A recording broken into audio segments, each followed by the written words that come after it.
17वीं सदी का भारत। बंगाल अपनी समृद्धि, अपने व्यापार और अपनी उभरती शक्ति के लिए पूरी दुनिया में मशहूर था। और इसी समृद्धि की खुशबू एक यूरोपीय ताकत को यहाँ खींच लाई। नाम था ईस्ट इंडिया कंपनी। साल था 1651। शांत बहती हुई हुगली नदी के किनारे अंग्रेज व्यापारियों ने अपनी पहली फैक्ट्री बसाई। आज के दौर में फैक्ट्री का मतलब होता है मशीनें, कामगार, लेकिन उस समय फैक्ट्री का मतलब था एक व्यापारिक केंद्र, एक ऐसा जगह जहां कंपनी के अफसर बैठते थे, जहां माल रखा जाता था, जहां से भारत की दौलत समुद्र पार भेजी जाती थी। यहां काम करने वाले अंग्रेज व्यापारियों को फैक्टर कहा जाता था। ये लोग माल खरीदने से लेकर मुगल अधिकारियों से सौदेबाजी तक हर काम बड़ी चालाकी से करते थे।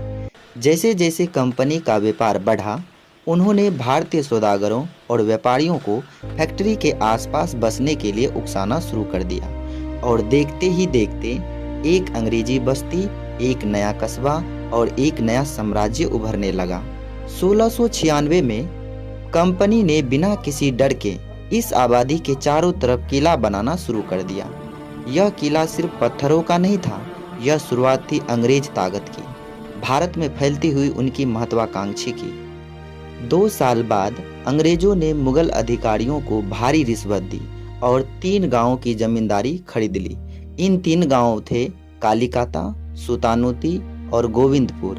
इनमें से एक था कालिकाता, जो आगे चलकर बना कलकत्ता और आज के समय में इसे कोलकाता कहते हैं। कंपनी ने अपनी राजनीतिक खेल से मुगल सम्राट औरंगजेब तक को मानने पर मजबूर कर दिया और औरंगजेब ने एक फरमान जारी किया कि कंपनी बिना कोई शुल्क दिए भारत में व्यापार कर सकता है। हाँ, सिर्फ कंपनी को ही छूट थी, उसके व्यक्तिगत अफसरों को नहीं। लेकिन यहाँ अंग्रेजों ने अपनी असली चाल चली।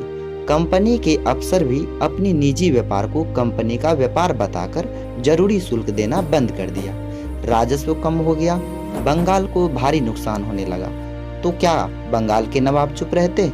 बिल्कुल नहीं। जब राजस्व गिरने लगा तो बंगाल के शक्तिशाली नवाब मुर्शिद कुली खान अंग्रेजों के खिलाफ खड़े हो गए, क्योंकि यह सिर्फ व्यापार नहीं था, यह था भारत की संपत्ति पर कब्जा करने का पहला कदम।